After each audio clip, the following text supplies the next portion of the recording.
আন্তর্জাতিক আদালত রাফায় ইসরায়েলি হামলা বন্ধের রায় দিলেও ভরসা পাচ্ছেন না আশাহীন ফিলিস্তিনিরা। তারা বলছেন, হামলা বন্ধ না হওয়া পর্যন্ত এই ঘোষণা অর্থহীন। তাদের সঙ্গে যে অবিচার চলেছে এবং চলছে তা রুখতে এক হতে হবে পুরো বিশ্বকে। বিশ্লেষকদের মত হচ্ছে, কিছু একটা অন্তত হয়েছে।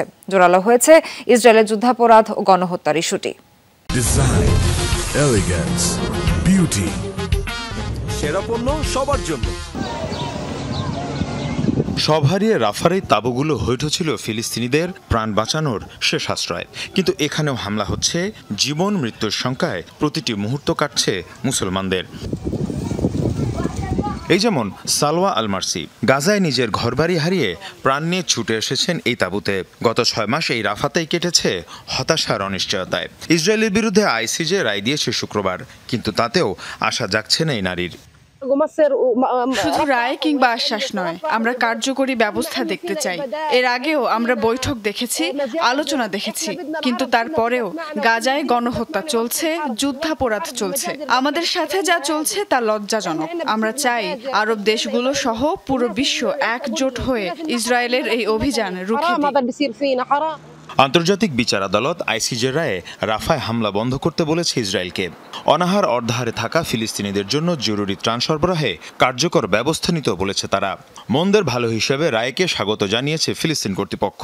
ঘরপোড়া গরু যেমন সিঁদুরে মেঘ দেখলে ভয় পায়, তেমনি রায়ের পরও গাজাবাসীর বিশ্বাস হচ্ছে না আসলেই মৃত্যু ভয় মুক্ত তারা।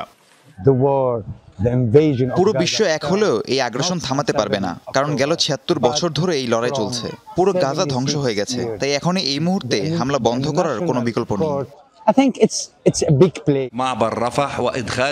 আইসিজের এই রায়কে আমরা স্বাগত জানাই, যেহেতু ইসরায়েলও এই কনভেনশনেরও একটি অংশ। তারা আদালতের রায় মানতে বাধ্য। আমরা আশা করছি কোনো ধরনের দ্বিধাদ্বন্দ্ব ছাড়াই এই নির্দেশ বাস্তবায়ন হবে। মামলাটি করেছিল দক্ষিণ আফ্রিকা, তারাও স্বাগত জানিয়েছে রায়।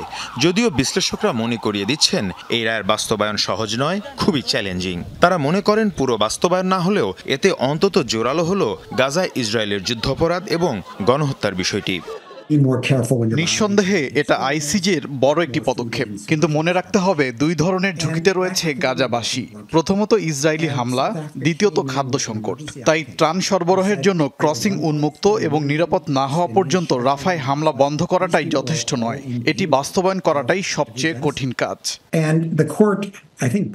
আন্তর্জাতিক অপরাধ আদালতে ইসরায়েলি প্রধানমন্ত্রী নেতানিয়াহুর বিরুদ্ধে গ্রেফতারি পরোয়ানা জারির আবেদন করেছিলেন কৌশলীরা। সে বিষয়েও সিদ্ধান্ত পেতে অপেক্ষা করতে হবে আরও কিছুদিন। মীর মুশফিকা হাসান, যমুনা নিউজ।